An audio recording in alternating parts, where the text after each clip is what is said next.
दुनिया कहती है पेंसिल, चीन भी कहता है पेंसिल और फिर दुनिया कह देती है तुम्हारे ऑर्डर कैंसिल। ये मजाक की बात नहीं है, चीन के साथ एक्चुअल में यही हो रहा है। दरअसल ये 15 नवंबर 2024 की रिपोर्ट है, जिस समय चीन का नया नवेला J-35A स्टेल्थ लड़ाकू विमान दुनिया के सामने आया। और दुनिया के सामने आते ही इससे सवाल ये पूछा गया कि यार ये हाइप तो अच्छी है इसकी, लेकिन क्या ये बिकेगा भी? दुनिया क्या इसे खरीद पाएगी?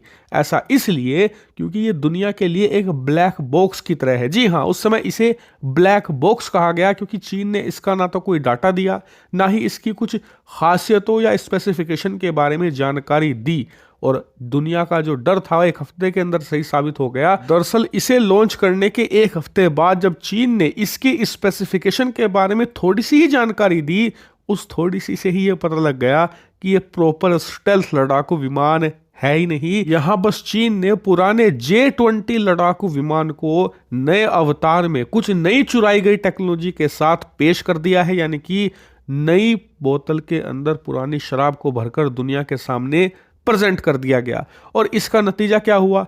एक एक करके चीन के जो ग्राहक थे, जो ये लड़ाकू विमान खरीद सकते थे या चीन को अरबों डॉलर के ऑर्डर देने वाले थे, वो पीछे हटने लगे। जैसे कि सऊदी अरेबिया इसकी करीबन 200 यूनिट खरीदना चाहता था, बल्कि इस प्रोग्राम में शामिल भी होना चाहता था। वो मैन्युफैक्चरिंग करना चाहता था J-20 की। लेकिन एक हफ्ते पहले मैंने आपको खबर दी कि कैसे वो इससे पीछे हटा और अब वो जापान और ब्रिटेन के साथ मिलकर 5वीं और 6ठी पीढ़ी के लड़ाकू विमानों के प्रोग्राम में जुड़ने जा रहा है। उसके बाद इजिप्ट और यूएई जैसे देश भी एक एक करके पीछे हट गए। लेकिन इन देशों का तो समझ में आता है, इन्हें पैसे की परवाह नहीं है। इन देशों को इन्हें चाहिए परफॉर्मेंस, जो कि J-35 नहीं दे सकता, इसीलिए ये पीछे हट गए। लेकिन मुझे ये नहीं पता था कि J-35 स्टेल्थ लड़ाकू विमान की क्वालिटी इतनी घटिया है कि पाकिस्तान तक उसे रिजेक्ट करने पर उतारू हो जाएगा। यकीन नहीं आता।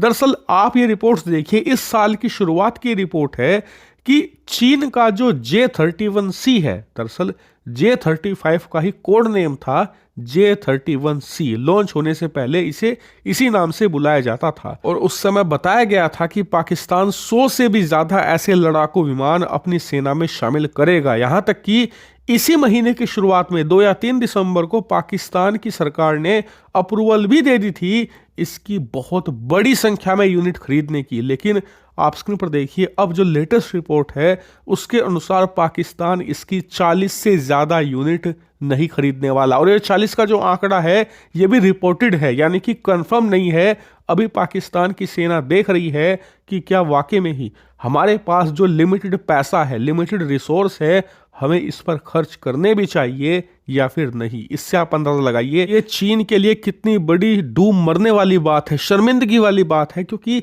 पाकिस्तान जैसा देश जो कि घटिया से घटिया क्वालिटी का चीनी हथियार खरीद लेता है, वो J-35 जैसे तथाकथित एक state of the art technology के साथ आने वाले हथियार को खरीदने से पहले 100 बार सोच रहा है। कभी उसकी संख्या घटा देता है और घटाने के बाद भी सोचता है खरीदना चाहिए या नहीं। आप मुझे खुद बताइए कि ये खबर दुनिया भर में J-35 और चीनी हथियारों की मार्केट को कितना डैमेज करेगी। क्योंकि दुनिया के बाकी देश देखेंगे कि जब पाकिस्तान जैसा देश चीनी हथियारों को खरीदने से पीछे हट रहा है, तो फिर उसके हथियारों की विश्वसनीयता कितनी ज्यादा है। और चीन और उसके इस नए नवेले लड़ाकू विमान के लिए सबसे बड़ी मुसीबत यह है कि इन्होंने गलत टाइम पर इसे लॉन्च कर दिया।